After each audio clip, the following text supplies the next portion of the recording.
ஒரு ஒரு ஒரு ஒரு 200 கோடி ரூபா ஒரு படத்துக்கு சம்பாதிக்கக்கூடிய ஒரு மனிதன் நான் நடிக்கிறதை நிறுத்துறேன்னு சொல்றதுக்கு எவ்வளவு பெரிய தைரியம் வந்து 10 வருஷம்னாலும் 2000 கோடி ஆயிடுச்சு. நீங்க அது அது வந்து அது அது விளையுமே எவ்வளவு பெரிய தைரியம் அது.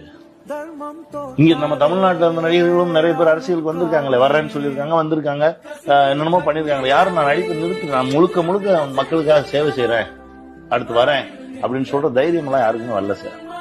இந்த தைரியத்துக்கே முதல்ல ஒரு சல்யூட். இன்னொரு விஷயம் என்னன்னா, வந்து இப்ப திருட போறது இல்ல, இது பண்ண என்னன்னா இருக்கேன் ஏதாவது நிறைய சம்பாதிச்சு வச்சிருக்காரு, ஏதோ ஒண்ணு செய்வோன்னு தானே வராது. நான் அதான் சொன்னேன், வெளியில இருந்து தூரமா வந்து பார்க்க ஒரே ஒரு முறை தான் சந்திச்சிருக்கேன், ஒரு முறை சந்திச்சு ஒரு கதை சொல்லியிருந்தேன். இப்ப வெளியில தூரமா நின்று பார்க்கும்போது என்ன தோணுது, ஒரு தமிழ்நாட்டு பிரஜையா என்ன தோணுது அப்படின்னா, தைரியமா ஒரு மனுஷன் எனக்கு இது எதுவுமே வேணாம்பா, நான் 100% மக்கள் பணி செய்யறதுக்காக வரேன், எல்லாத்தையும் நான் தூக்கி வச்சுருவேன். ஏன்னா தோத்து போய் வரல, படம் இல்லாம வரல, எப்போ இன்னும் நீங்க வந்து இன்னும் 10 தயாரிப்பாளர்ல 100 தயாரிப்பாளர் கூட வெயிட் பண்ணிட்டு இருக்காங்க, எங்க ஏதாவது சொல்லிட மாட்டாரான்னு.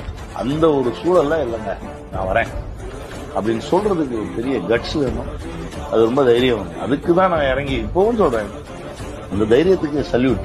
அவருடைய அடுத்தடுத்த செயல்பாடுகள் நல்ல விஷயமா அமையணும், அதுக்கு இந்த பிரபஞ்சம் அவருக்கு சப்போர்ட் பண்ணணும், எல்லாம் கூடி வந்து அவர் நினைக்கிறது இந்த மக்களுக்கு போய் சேரணும்.